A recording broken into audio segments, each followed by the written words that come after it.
Most reviews compare graphics, physics, and online, and then they call it a day. But that's not how we actually experience a racing game. We experience it one corner at a time. So today we're taking one complete lap around Spa-Francorchamps in the BMW M4 GT3. Every section of this track highlights something different: braking, weight transfer, steering feel, traction, suspension, and confidence. By the end of this lap, you'll know which game is better on the PS5 using nothing more than a DualSense controller.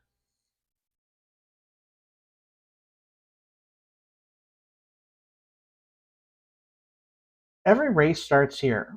First impressions matter, and when I load into Spa and RENNSPORT, the first thing I notice is how polished everything looks. The pit buildings, the lighting, the reflections across the hood of the BMW. It almost feels like watching a GT World Challenge broadcast. Project Motor Racing gives me a little bit different feeling. Instead of immediately noticing graphics, I notice the atmosphere. The circuit feels alive, cloud shadows move across the track, trees sway, the lighting constantly changes as weather rolls through the Ardennes forest. Look around La Source, the grandstands, the marshals, the fencing, even little details like the darker patches of asphalt where years of rubbing have built up. Both games look fantastic. RENNSPORT is much cleaner, sharper. Project Motor Racing feels more like you're standing at the circuit. Neither approach is wrong, they're just chasing different goals. And if you're using a controller, this is probably the section you've been waiting for, because Eau Rouge tells you everything. This is where confidence begins, or disappears. Coming out of La Source, the BMW puts down nearly 600 horsepower through the rear tires. And in RENNSPORT, I can squeeze onto the throttle surprisingly early. The rear stays planted. Small stick inputs make equally small steering corrections. It's very predictable, and it's confidence-inspiring.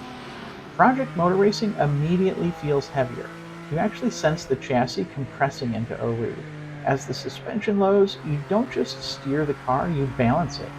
And if I make a sudden correction with the controller halfway up Radeon, the BMW lets me know.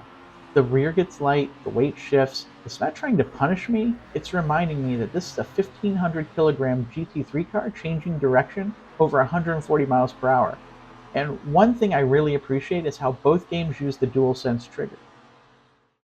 Flat out up Camel, this is where audio starts doing a lot of the work. The BMW M4 has a distinctive twin-turbo V8, and RENNSPORT absolutely nails the aggression. The exhaust crackles on the upshifts, wind noise builds with speed. You get the race weekend atmosphere. Project Motor Racing focuses more on the mechanical side.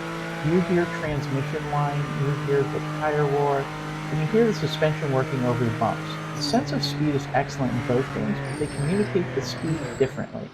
And RENNSPORT makes you feel like you're watching racing. Project Motor Racing makes you feel like you're inside the car.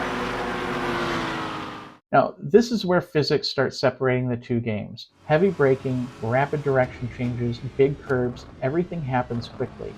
Braking from over 160 mph into Lake Home, RENNSPORT feels composed. The ABS works naturally, the BMW remains stable, and I can confidently trail brake toward the apex. Project Motor Racing requires more discipline. Brake just a touch too late, and the nose starts pushing. Release the brake too quickly, and the rear begins rotating. You start realizing that braking isn't simply slowing the car, it's controlling where the weight goes. And then comes the quick left-right transition. RENNSPORT changes direction with precision. Project Motor Racing asks for rhythm. Rush the steering inputs and the car becomes unsettled. Slow everything down just a fraction, and suddenly the BMW flows beautifully. That's probably the biggest difference between the two games. RENNSPORT rewards your commitment, Project Motor Racing rewards your patience. Now, the slower corners are where setup changes become obvious.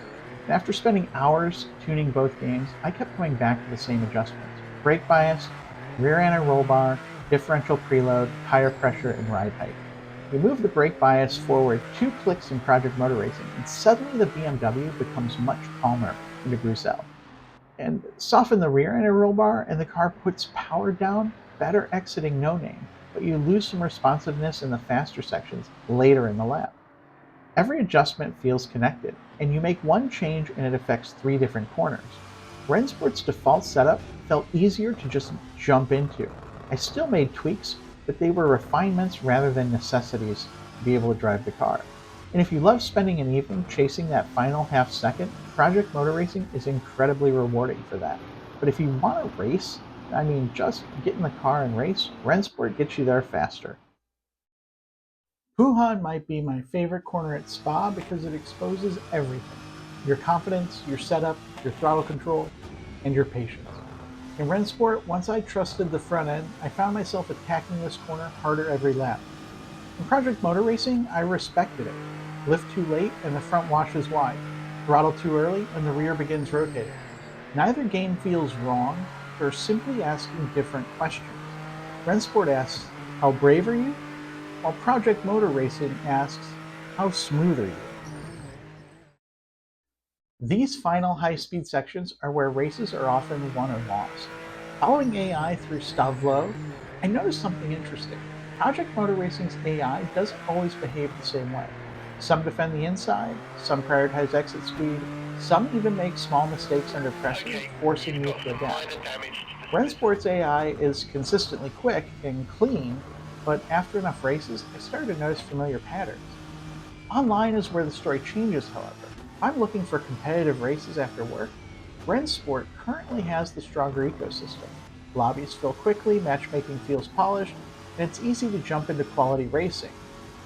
Project Motor Racing, on the other hand, has tremendous potential online, but today it still feels like it's growing into that role. The bus stop chicane is the perfect place to end this comparison because it demands everything we've learned over the entire lap: heavy braking, precision, patience, and throttle control. That's really what separates these two games. After dozens of laps around Spa in the BMW, I came away with two very different impressions. RENNSPORT made me feel fast almost immediately. Its controller support is excellent, the car feels approachable, and it's easy to build confidence from the very first session. Project Motor Racing made me slow down, pay attention, and work to improve. It never gave me speed for free. Every tenth of a second had to be earned through smoother inputs, better setup decisions, and learning how the BMW wanted to be driven. If I had 30 minutes to race after work, I'd probably launch RENNSPORT. But if I had an entire evening to lose myself in learning one car around one circuit, I'd choose Project Motor Racing. Neither game is objectively better. They simply reward different kinds of drivers. And honestly, that's a great problem for a controller player on a PS5 to have.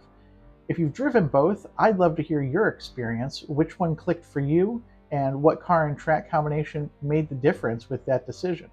Drop it in the comments, and if you enjoyed this format, subscribe because we've got plenty more controller-focused racing comparisons coming up.